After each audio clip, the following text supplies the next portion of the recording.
All right. Thank you so much for being here. I am so excited to get this series started. Today, I wanted to talk about something that's extremely common and that I hear all the time. So, a lot of times when I get on the connection call or we start working in the health assessment, women will say to me, Catherine, I go to bed at 9:30, 10 o'clock at night, but I'm still waking up feeling exhausted.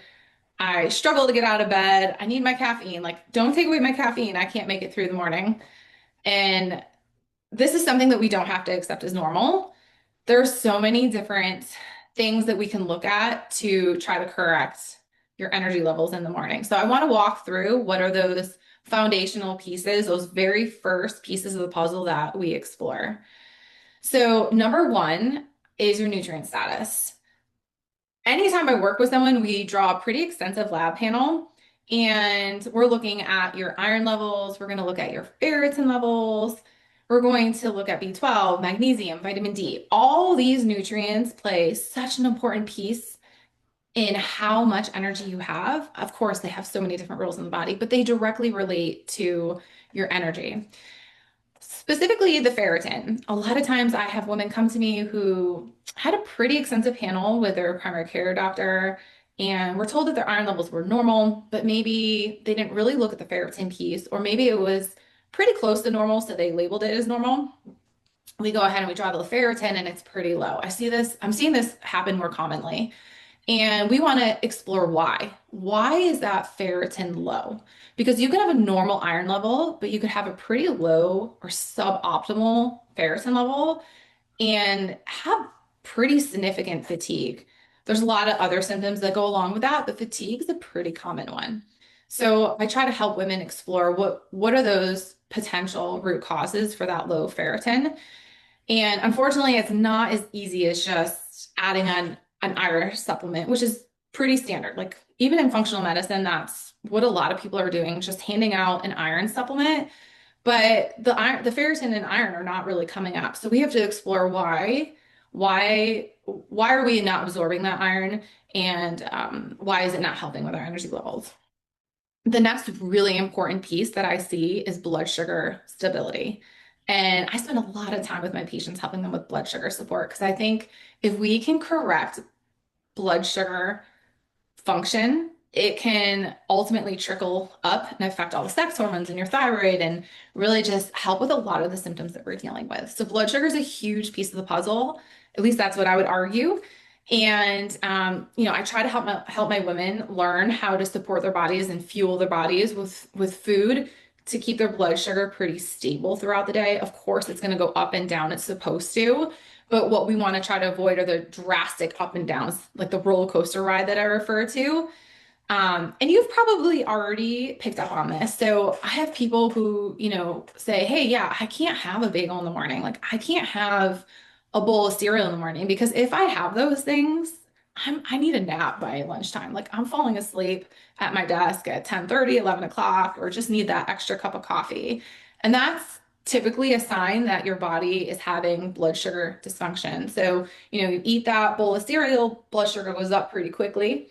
And when it goes up, it has to come down. So that rapid change in blood sugar is contributing to your changes in energy.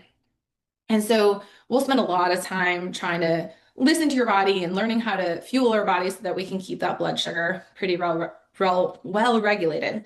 Because if your blood sugar drops at nighttime, even if it doesn't wake you up, it can affect how you feel in the morning and make you feel like you didn't get a good night's sleep. So blood sugar drops at nighttime. Your body is so intelligent and tries to naturally bring that up by releasing your stress hormones, cortisol and adrenaline. Cortisol and adrenaline help your cells to release sugar into the bloodstream so that we can have a better, normalized blood sugar. But when that happens, of course, it's going to affect your sleeping patterns. And so you may wake up feeling tired. I have some women who even say, yeah, I'm waking up at 2, 3, 4 a.m. And ultimately, we find out that it's a blood sugar dysregulation. Next, I would say is cortisol. So we're really looking at your cortisol rhythms and your cortisol patterns. So everyone has a cortisol pattern throughout the day. And typically, we want to see your cortisol raise in the morning. That's what's making us feel alert and awake. Think of like the sun rising, right? The sun, if you ever gone camping, you may notice that you sleep better because when the sun rises in the morning, you're feeling awake and alert, ready to start your day. As the nighttime approaches, that cortisol dips down and should be fairly low. As that drops, melatonin is produced in the brain. Melatonin is our sleeping hormone, which helps us to feel tired and prepares our body for sleep. And so if cortisol is still fairly high at night, it can affect melatonin and they directly compete with each other. So we're looking at these patterns and we want to support a good cortisol level in the morning so you can feel alert. It's like a natural coffee. And then at nighttime, we want to support it dipping down so that you can make good melatonin and start to prepare for bedtime. And then lastly, I would say is the thyroid levels. Now, this is not an exhaustive list. I am just talking about the top tiers that we're looking at initially. Of course, there are multiple layers beneath these things, as like you're peeling the layers of the onion, right? We're talking about the first couple layers, but you can keep diving more deep to get to the core. So, lastly, I would say the thyroid levels in conventional medicine, typically they will draw a TSH and maybe even a T4. From a functional standpoint, I like to also look at the T3, which I would argue is probably the most important piece of the puzzle when it comes to energy. And then I'd like to initially see where your thyroid antibodies are as well. The thyroid plays such an important role in energy. And so seeing that whole panel is really essential to see how can we best support and fuel your body to get those levels at a level that supports how you want to feel.